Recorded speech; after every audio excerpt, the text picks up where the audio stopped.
This is Fothentic History.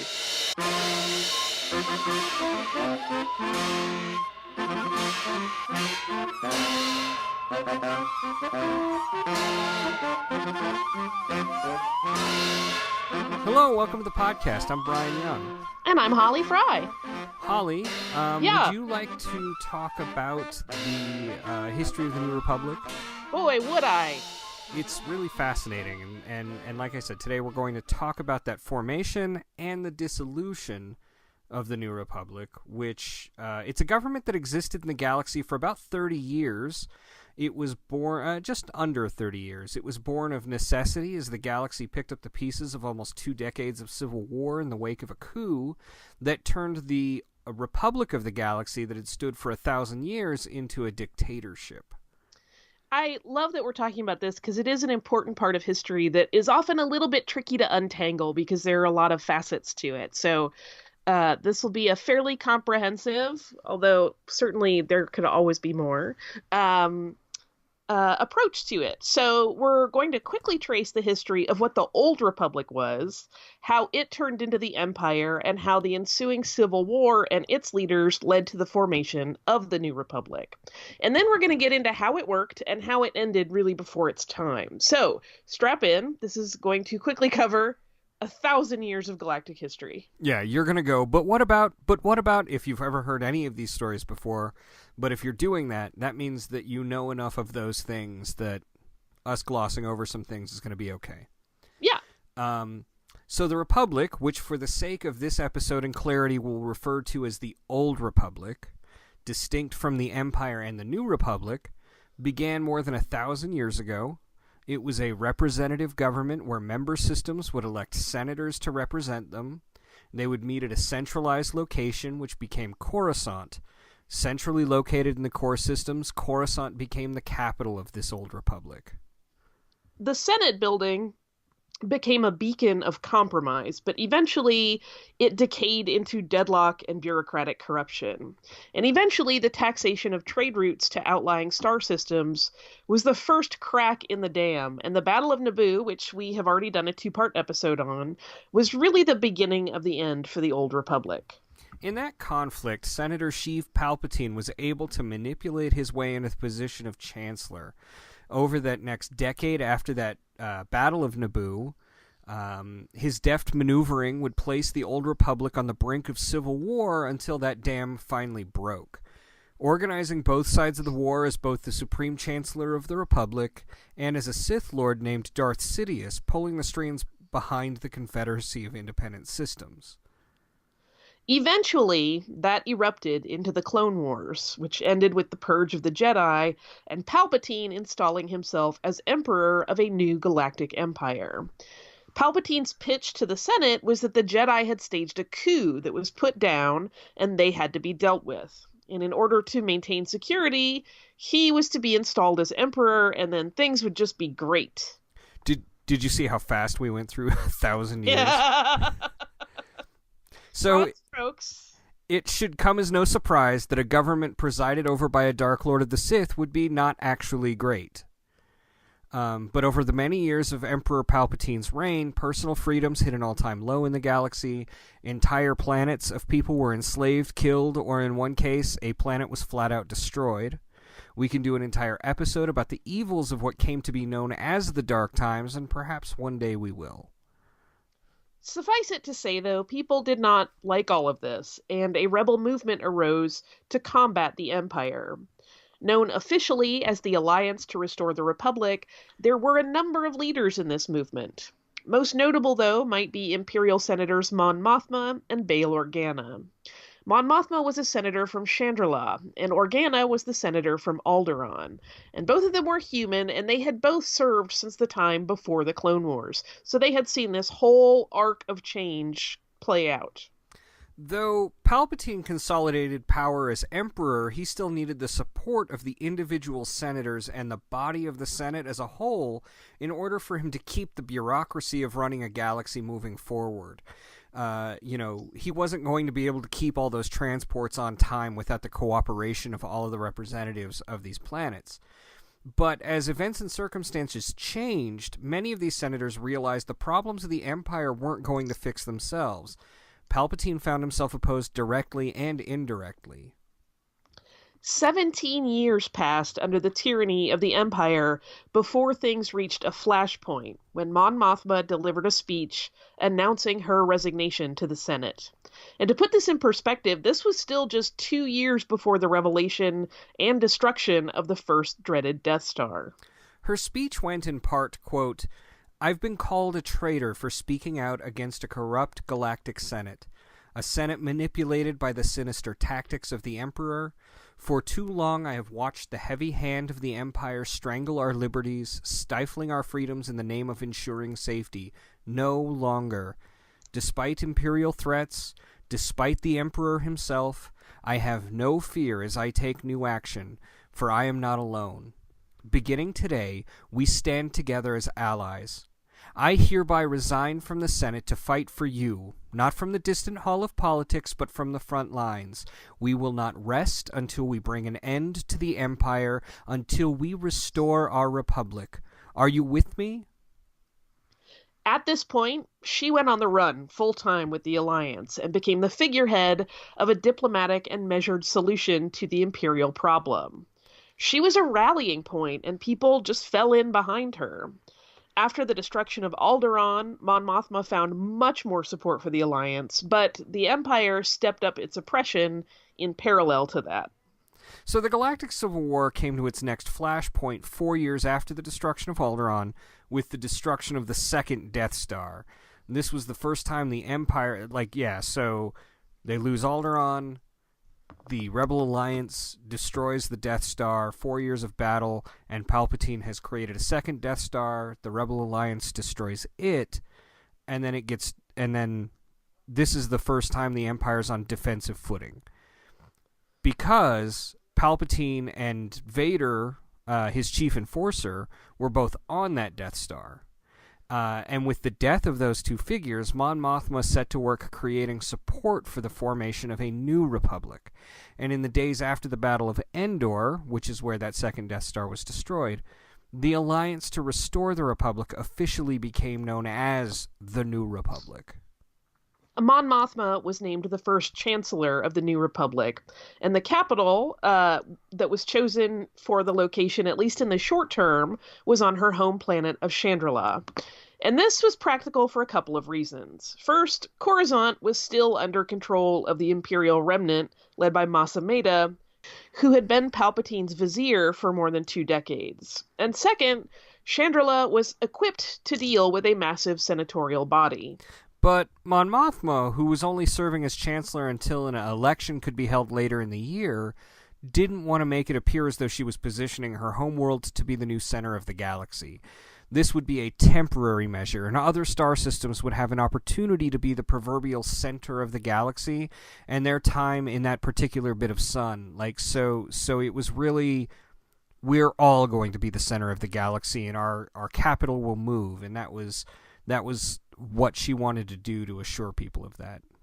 It is a really novel idea. I mean, can you imagine, for example, if a modern day country, we'll use the United States as an example because that's where we are, if our capital just moved from city to city every, 10 years or something? Like, for now, it's Seattle, and next it will be St. Louis, and then we're going to go to New York. Like, it would just be, to me, it seems a little bit chaotic, but I understand the logic of it. Yeah.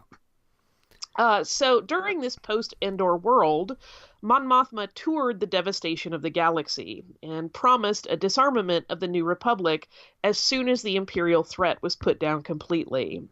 Her plan was to reduce the Republic fleet by 90% and then use the remaining 10% to train local militias to defend their own sectors. To that end, Mon Mothma dispatched a variety of people to work on this.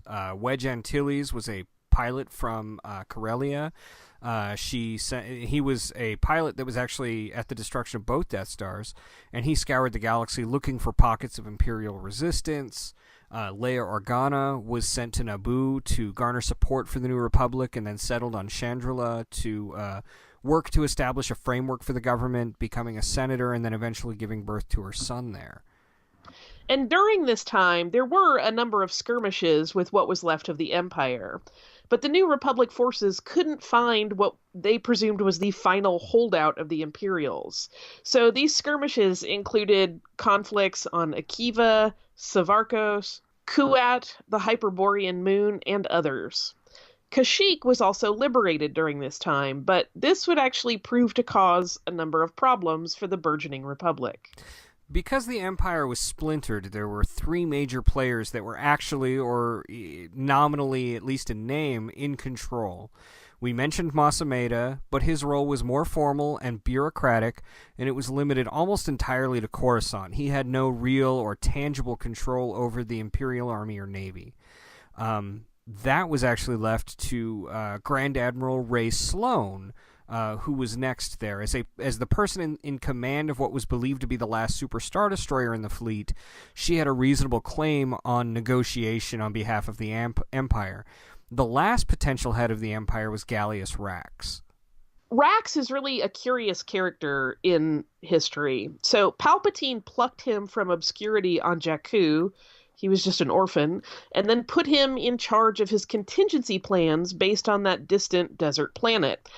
Because he was entrusted with Palpatine's contingency plan, he had access to much of the Imperial assets and material, and he massed them at the out-of-the-way planet of Jakku.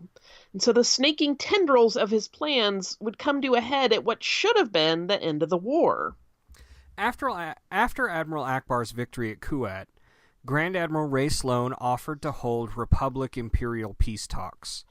The proposed talks would take place on Chandrila with a minimum of guards, and Ray Sloane, when she arrived on Chandrila, there was a parade that was thrown to honor the prisoners of Ashmead's Lock prison that was on Kashyyyk. And they had been liberated recently, but it was also a celebration to mark the beginning of the end of the war. Even though Kashyyyk was undergoing significant turmoil, the New Republic hadn't officially sanctioned any activity, and then I weirded myself out. Hadn't officially sanctioned any action there. But a contingent of New Republic fighters who had either resigned their commissions or flat out disobeyed orders to be there liberated Ashmead's Lock and brought many of those political prisoners home. Unfortunately, the New Republic didn't realize that many of these prisoners they were throwing a parade for had been victims of a plot by Gallius Rax. He'd brainwashed many of them and turned them into sleeper agents. As the parade that was being thrown to honor the end of the war was in full swing, these prisoners tried to assassinate Mon Mothma and others of the Republic High Command who were in attendance. Commodore Kirsta Agate was badly scarred in this attack, and it was rumored that General Crix Maydeen was actually killed. This effectively ended peace talks between the Empire and the New Republic at this point, which was, of course, unfortunate. Ray Sloane retreated, and the New Republic went back to trying to hunt down the remnants of the Empire in order to smash it once and for all if they could not commit to peace through negotiation. Mon Mothma's influence was very strong with the New Republic Senate, but she was facing many problems at this point. First, the Senate was working to move almost immediately from their home on Chandrila to the Midrim world of Nicadia, giving them the second spot in the spotlight, as it were. And secondly, she was facing a difficult election and considerable infighting against any vote she wanted to take up. And this came to a head when information came from New Republic forces that Jakku was the site of the bulk of the Imperial holdout. This could potentially be their last stand, but Mon Mothma found surprising opposition to action there. Much of this opposition came from an Orishan senator named Tolwar Wartall.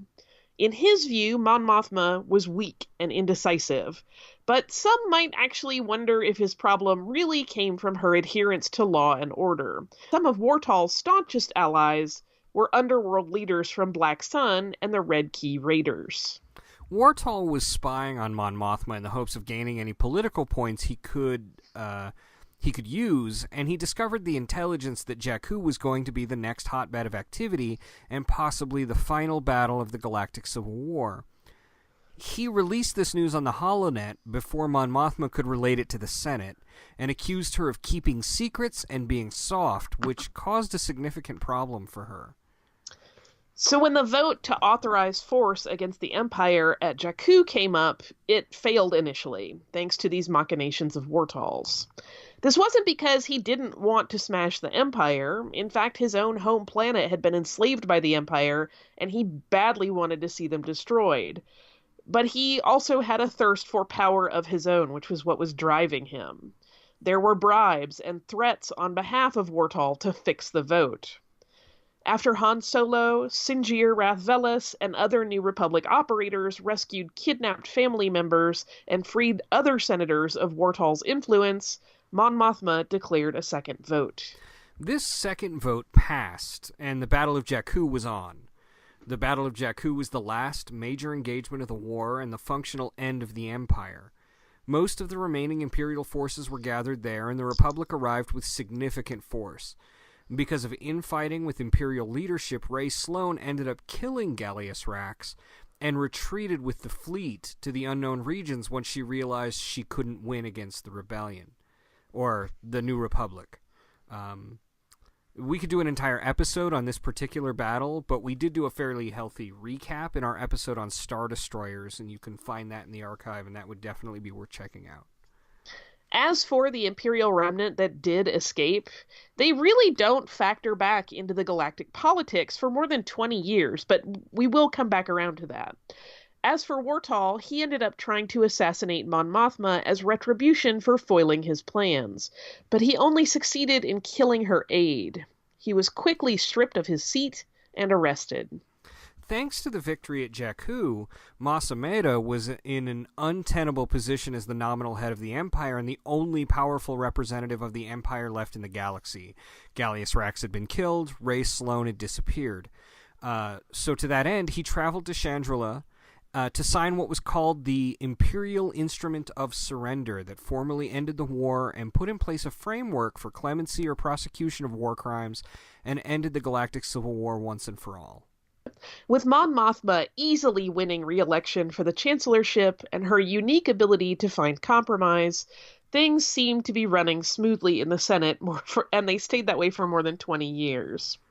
28 years after the Battle of Yavin, Mon Mothma retired as chancellor after the expiration of her last term. And this worked out for her as she convalesced in her retirement from an illness. There is no word on what specifically that illness was, but only that she needed to take time out of the public eye. The New Republic at this point was divided fairly evenly between two political camps that barely trusted each other.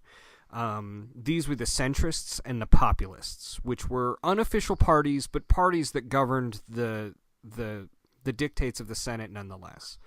Centrists got their name for their desire for a strong, centralized government and powerful military. Many centrists were secretly happy for the most part with Palpatine's government and praised it in secret and hoped to resurrect it, albeit without the oppression and genocide. Prominent centrists included Erido Ro Quintor, Ransom Castrofo, Orms Apolyn, and Lady Carice Sindian. Centrist worlds included many former Imperial strongholds, like Arcanus, Coruscant, and Riosa, among others. The other major, but again, like we said, unofficial political party, they were known as the Populists. Populists believed that small local militias could work better than a centralized government for protection, and that individual member states should retain more of their sovereignty, with the New Republic acting as an overseer to ensure equality in deals between sovereign planets. Prominent populists included Leo Organa, Tylin Gar, and Varish Veekly. Because of the diametrically opposed viewpoints of these two unofficial parties, gridlock was common when Mon Mothma was gone. Remember, she had been really, really good at helping people find ways to compromise. There was brief talk of abolishing the position of chancellor and replacing it instead with a position called first senator. And even after surviving a mysterious assassination attempt known as the Napkin Bomb Incident, which could also be a whole episode on its own, Leo Organa was an early frontrunner for the position of first senator. Unfortunately, the revelation of her biological parentage was announced to the galaxy as a political move by her political rival, Lady Caricindian, and there was no way the galaxy would allow the daughter of Darth Vader to take such a position of power. So Leia Organa was replaced in the election for first senator by Tylin Gar on the ballot, but he was assassinated, and that forced the entire vote to be delayed, and soon enough this turmoil led to the idea of the first senator to be scrapped entirely.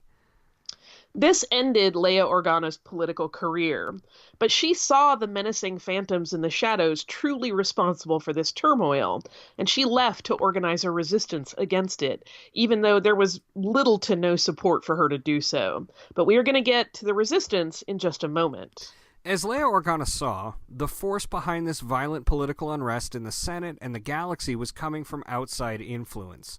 The centrists were being bankrolled and helped out by wealthy benefactors with malevolent goals. This was the First Order. As the Imperial remnant left to lick its wounds in the unknown parts of the galaxy, they slowly transformed into a new entity that referred to itself as the First Order.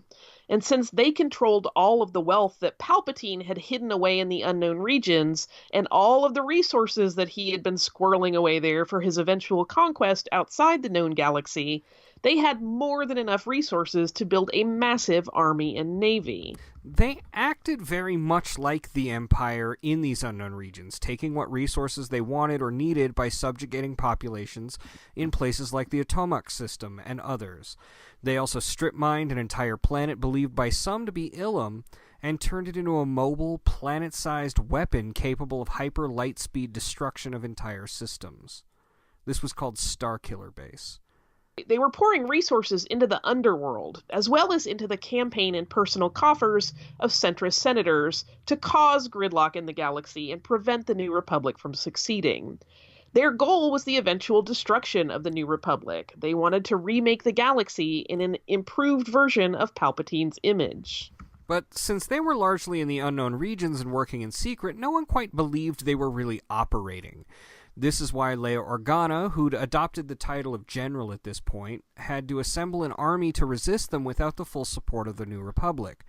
The New Republic allowed them to operate, tacitly supporting them, but offered no tangible assistance, and the now tiny Republic fleet would only swoop in the most dire of circumstances, were a treaty to be broken or somewhere to be actually invaded or something.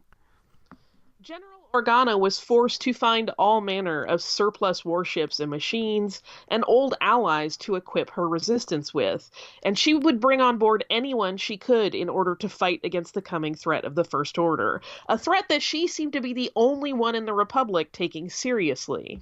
At the time of the next major turning point in galactic politics, the center of the New Republic was housed on the planet of Hosnium Prime, and the Chancellor was a Tarsunt named Lanavir Villacham.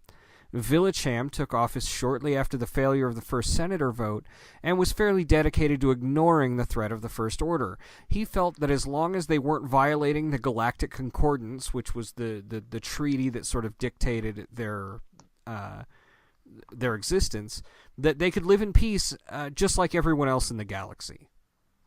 Leia Organa sent a representative to parley with Villacham with new information about the First Order in hopes that he would finally deploy the Republic fleet and offer aid to the mission of the Resistance. It was at this point that hostilities increased with the First Order, and they fired the first shot of a new war without warning. Their Starkiller base, fired from the edge of the galaxy, destroyed Hosnium Prime, Villacham, Leia Organa's representative, and the entirety of the Senate. Naturally, this threw the galaxy into complete political disarray. With no Senate at all, there was no centralized leadership whatsoever, and in a manner of speaking, the populists kind of got their wish with local systems having their own control, but that didn't really help them much. With the loss of the Republic fleet as a potential backup and the extreme lethality of the Starkiller weapon, Leia Organa threw everything the Resistance had at destroying that outpost, which they were successful at doing, even though it was at the cost of the lives of many pilots, as well as Han Solo. While losing Starkiller Base dealt a blow to the First Order, this was by no means crippling to their ability to wage war. In the days after the destruction of Hosnium Prime and Starkiller Base, they set out across the former Empire and began seizing control of the entire galaxy. Their lead ship, Supreme Leader Snoke's flagship, the Supremacy, went to personally destroy the last remnants of the Resistance. General Armitage Hux caught up with the Resistance as they were effecting the evacuation of their no longer secret base, and he destroyed most of the forces they had left. Word has it that all but a handful of the Resistance was killed on the remote outpost of Crate, but that Jedi Master Luke Skywalker, who had not been heard about above a whisper since the days of the Civil War, arrived and single-handedly faced down the First Order in order to give the Resistance their shot at restoring peace in the galaxy once more. And that's really the end of the New Republic, and we'll just have to wait for future historians to see what comes next in the galaxy. Yeah, there's still a lot of archaeological work being done and a lot of anthropological work being done to find out exactly how things played out from there. So once that evidence comes to light, it will be a delight to talk about. Yeah, it will be. It will be. I don't have any mail, Holly. Cool. So for anyone who would like to leave us any mail, I would really love it if you could go to fauthentichistory.com and use the contact form to send us an email. That would be great. We'd love to read those on the show. If you want to go to fauthentichistory.com, you can find our entire archive there. And if you want to review us anywhere you listen to podcasts, that would be swell. You can find us on Facebook and Twitter and wherever else there's social media-y things. Where can people find you, Holly? I'm usually in my sewing room. I don't think people are just wandering in going like, hey, are you the internet's Holly Fry? And you're like, this is my sewing room. You'd be surprised. I mean, those people are usually cats, but it still happens. No, I am on Twitter as Surliest Girl, and I'm on Instagram as SurlyGirly5, and I have a day job that is a history podcast called Stuff You Missed in History Class, which you can find at Missed in History on social media. And then you and I do some other Star Wars talking. Yeah, we do that on a show called Full of Sith, and you can check us out every week there for Star Wars talk. You can find me on social media everywhere at SwankMotron, and I'd love to hear from you on Twitter, Instagram, Facebook, Patreon, wherever. So I think that covers us and the show. Is there anything else, Holly? No, other than I will apologize that I'm slightly congested, so if it sounds like I have a codibadose, I do. Oh, well, I hope you feel better. And I actually feel fine. It's just congestion. It's minor. Well, I hope in the future you sound better. Then. And until next time.